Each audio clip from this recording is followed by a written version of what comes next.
Good morning. Good morning. I am an educator by trade, so I love feedback, I love response. So let's try that again. Good morning. Good morning. So the guy that gets lost is asking you for feedback early in the morning, and he's definitely going to get to the red car. I'll just let you know that right now. I tend to speak a lot about what I do because I'm very passionate about my life and about my mission in life. I'll tell you that I am the director of a nonprofit called Richmond. Our mission is we help empower individuals from all walks of life to cultivate healthier lifestyles through the growth and production of food. We provide food for people that have limited to no access, and access is education, affordability, and locale. If it's not affordable, it might as well be on the moon. If you don't have transportation, or if it is not in a good distance, walking distance to your neighborhood, you're less likely to get it. And if you do not have the knowledge, then there's no reason. There's no reason to even understand what is organic, and that's what I'm going to talk about today with the nonprofit. I want you to understand that, well, basically, first we have 5 urban agricultural sites, school gardens, and community gardens, where we facilitate evidence-based programming, we take kids outside, we talk about self-efficacy, we talk about a whole gamut of issues facing our communities, especially low-income communities, which are mostly food deserts. I can tell you all about that, all the evidence that goes into that, but really we know how important it is just to be outside. You don't need goo gobs of evidence. You don't need dissertations explaining how important it is to be outside and put your hands in the dirt, to be expressive, to get out of a confined space and understand your connection to the environment around you. It's very important. Kids understand this when you put them in this atmosphere, in this environment. Adults, with our training and our socialization, we tend to get away from that and do not see the importance of it, and then wonder why we suffer from disease, ill thoughts, patterns and behaviors that are detrimental to our life, our learning, and definitely our bodies. And someone coined the phrase, I can't think of it right now, but gardening is great and you get strawberries. So it's amazing, the fruit that you can yield from such a wonderful activity. I was born in Floyd County, Virginia. If anyone knows where Southwest Virginia is. All right, we got some Southwest Virginia folks. I'm actually going there later on today just to get back connected to the mountains and that peace that we're sometimes disconnected from in the rush and bustle of everyday life and understanding what we need to do.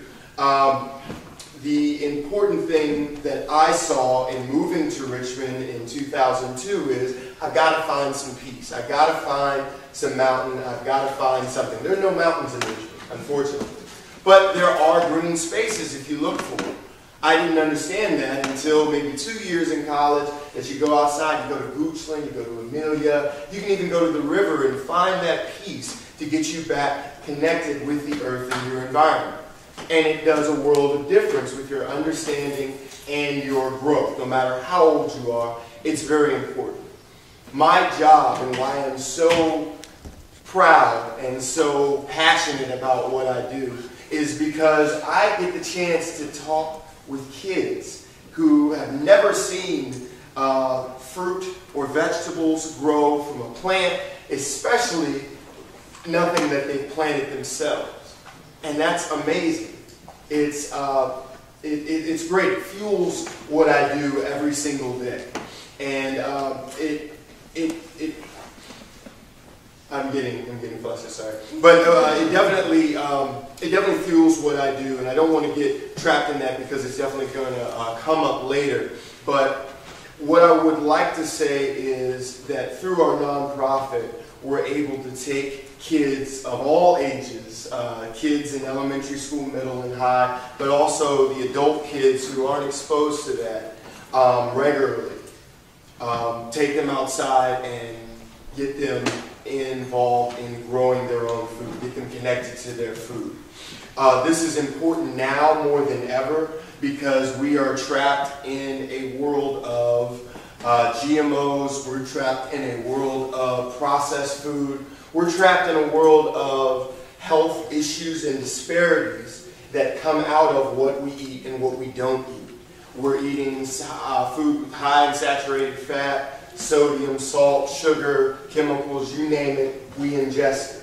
But the funny thing is about it, this is a new fad, this is so great. Organic, the big O word. We're getting back to growing food. When decades ago, that's all you could do. That's how you got your food. You either go to the corner store from somebody who grew the food, or you grew it yourself. So it's funny when you talk about how progressive these ideas are, but really they're retro. They're very retro. And but it's getting back to the very basic needs and understanding what we need to be progressive, and that is our food. I found that growing up in South and West Virginia, we're very connected in Floyd County. We're very connected, you know your neighbors. And eating at the table, the old adage of coming to the table with ideas is a universal idea. That through food we can sit down and talk about these issues, and through this conference we can share our opinions and our experiences. Especially this one that I've come to find out, the big O word, getting back to that, organic. We talk about organic, we talk about naturally grown, biological farming. All these are well and good in an age where of all the other things that I told you about, the saturated fats, sodium, sugar, processed, blah, blah, blah. But individuals that I serve in low-income communities that do not have access to healthy and nutritious food, organic might as well be a negative, because you're saying something that one isn't on their level, and it will discourage people from understanding how to get back connected with your food. Okay, I said that education piece. If you don't have the education, it might as well be on the moon. It might as well be non-existent. I don't use the O word. Usually, I mean, depending on how much money I have in the bank, I don't spend on the O word. I grow my own and I get what I can when I can. And that's what I try to teach the kids and the community members that I serve. The biggest problem with the O word is the O word and talking about GMOs, genetically modified organisms, talking about chemicals, dyes, everything like that, is that the knowledge base isn't there yet. The basic knowledge base of connectivity to your food, connectivity to your food system is not there yet. We have a privilege right now of understanding what we can and cannot do with our food system because, one, it's been really, people have done a really crap job, I won't curse, a really crap job with managing our food system as is, so we try to do better.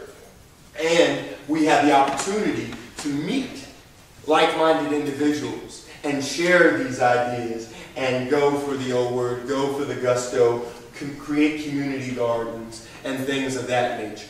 But one thing, and the last thing that I will leave you with, is that the passion that I receive from dealing with kids in communities and just seeing smiling faces once they understand the basic connectivity to their food because they've grown it, they've eaten it, and they've shared it, is that community.